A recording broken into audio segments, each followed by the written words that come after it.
Hello, my beautiful people. I hope that you're doing great. And today I wanted to share with you my knowledge about what can you expect after you arrived into UAE.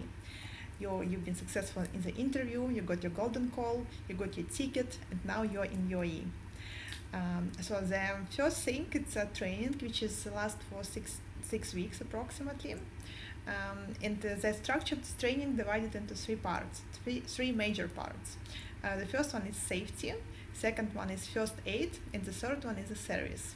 After this, there's like overall exam, and if you are successful, you have your first super flights.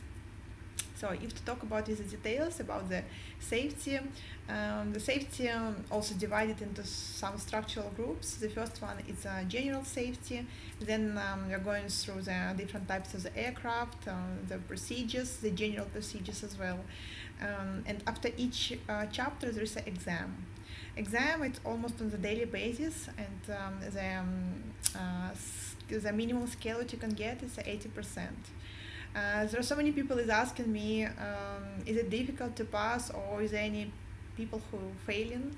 Yes, there are many people who fails, and yes, you need to study. You need to study a lot, like 3 to 4 hours per day is for sure, because the terminology, especially the one who is not native English speaker, it can be quite challenging, but it's absolutely possible to manage if you focus, if you really study, and it's absolutely possible to do. In case somebody fail, the academy gives you the chance to receive this exam, but the minimum scale is going to be 85%.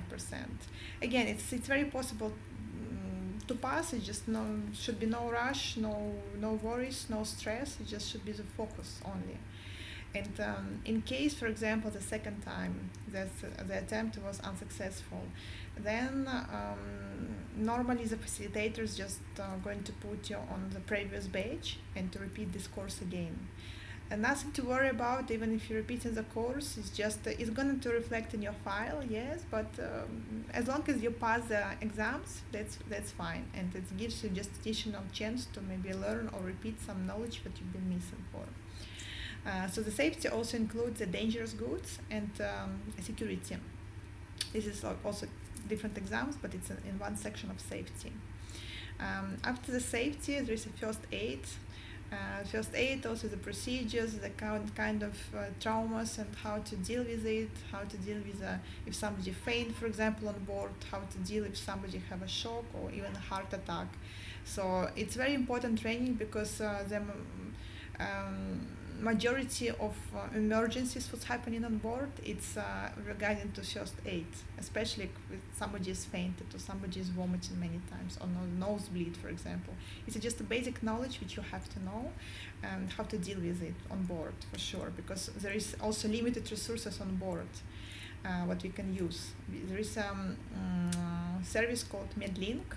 When, for example, you're flying on 35,000 feet and there is somebody who is really feeling unwell, you're making the PA about the volunteers on board, the one who is a doctor or registered nurse, and so let's say nobody can help. And there is this service called MedLink, which is a primary source of the information. We always need to inform about any accident, what's happened on board. We can call it from the cockpit or from the passenger seats, and we need to explain clearly what's happening, what kind of symptoms do we have, the casualty has, and then according to our statement, they will give us advice how to use it. And in the worst case scenario, there could be diversion. So this kind of knowledge is really, really essential for this job.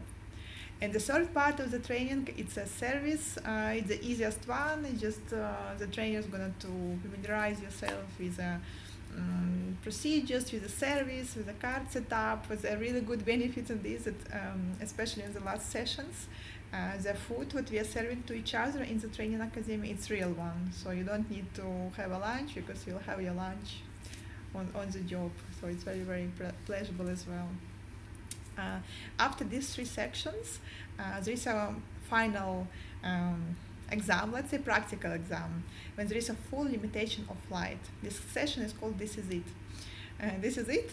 Yeah, so normally everyone passes in this section, because by the time it's going to be already end of fifth week, so you're really familiar already with the terminology, with the procedures, with the things you need to do, with your duties. So normally people are passing this. However, stress does exist on this session as well. And after successful this is it session, you finally will be assigned with your first ever roster in your life. And the first 2 and 3 flights is going to be supplementary flights, which means that you're just going to fly as observer. You can help the guys, the crew who is working as operating crew, but you don't have to do it. It's just if you would like to, if you wish to, you can help. Yeah. And why there are 3 supplementary flights? Because for every type of the aircraft, for example, the 320 is a small aircraft. There is, for example, 6 minimum crew. So you need to familiarize yourself with this procedure, with this aircraft, with the doors as well.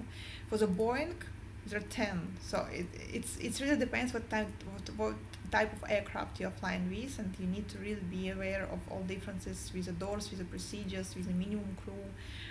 That's why there are 3 supplementary flights, and after this, if you'll pass this, because there are also going to be like slight assignments about the doors, so they can ask you how to disarm the doors in a practical way.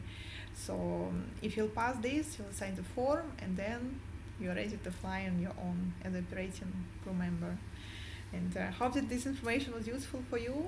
Just my book, How to Become Cabin Crew in UAE, you can find even more information about this, and I will be really, really happy to answer any of your questions on my Facebook on my page on Facebook. So just let's keep in touch, guys.